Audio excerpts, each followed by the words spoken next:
Hi viewers, ఇక్కడ మీరు చూస్తున్నారు బర్డ్ ఫీడింగ్‌ని. బియ్యం గింజల్ని 10 ఇయర్స్‌గా ఇలా మేము డైలీ గోడ మీద వేస్తామనమాట. ఈ గింజల్ని బర్డ్స్ ఇంకా స్క్విరల్స్ అయితే డైలీ వచ్చి తింటాయి. ఇదైతే వాటి కామన్ ప్లేస్ అనమాట.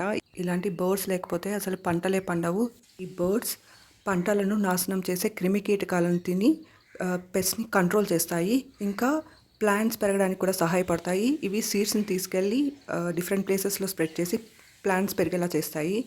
పురుగుల మందులైతే కొట్టి, ఇంకా మనం ఎక్కువ పెస్టిసైడ్స్‌ని అయితే తీసుకోవాల్సి ఉంటుంది ఫుడ్‌తో పాటు. ఇలాగ నేచురల్ బర్డ్స్‌ని కానీ మనకు ఉంటే ఈ బర్డ్సే ఆ క్రిమికీటకాలన్నీ తినేసి పంటలు కూడా బాగా నేచురల్‌గా పండేలాగా చేస్తాయన్నమాట. మా ఇంట్లో అయితే ఇలా 10 ఇయర్స్‌గా నుంచి డైలీ మేము సీడ్స్‌ని బియ్యం గింజలనైతే వేస్తాము. బర్డ్స్ అయితే డైలీ వచ్చి తింటాయి. ఆ సౌండ్స్, నేచురల్ సౌండ్స్ అవన్నీ చాలా మెంటల్ పీస్ ఇంకా చాలా ఎంజాయబుల్‌గా ఉంటాయి. ఇవి స్ట్రెస్ మేనేజ్మెంట్ కూడా చాలా హెల్ప్ అవుతాయన్నమాట.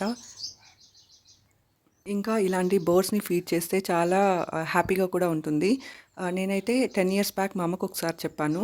ఇంట్లో ఫుడ్ వేస్ట్ చేయకోకుండా ఇలా బర్డ్స్‌ని ఇలా డాగ్స్‌ని ఫీడ్ చేయమని చెప్పేసి. ఫుడ్‌ని వేస్ట్ చేయడం బదులు మంచి ఫుడ్‌ని ఇలా ఇలా అనిమల్స్‌కి ఇంకా బర్డ్స్‌కి ఇలా ఫీడ్ చేస్తే మన ఎన్విరాన్మెంట్ కూడా బావుంటుంది. ఇక్కడ నేను చూపిస్తున్నాను నా ఫేవరెట్ పెట్‌ని. ఈ ఈ పెట్‌కైతే మేము 3 పూట్ల ఫీడ్ చేస్తాము.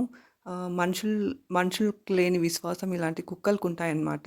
హ్మ్. కొంతమంది కోసం మనం అన్నీ సాక్రిఫైస్ చేస్తాం. కానీ కొంతమందికి ఏమీ ఉండదు. విశ్వాసం అనేది ఉండదు.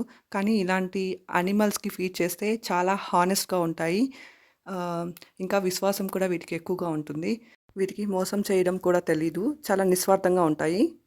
మా పిల్లలకి లంచ్ బాక్స్ ఇచ్చినప్పుడు చపాతీ లాంటివి రిటర్న్ వచ్చినప్పుడు నేనైతే బర్డ్స్‌కి ఫీడ్ చేసేదాన్ని. Thank you for watching my video.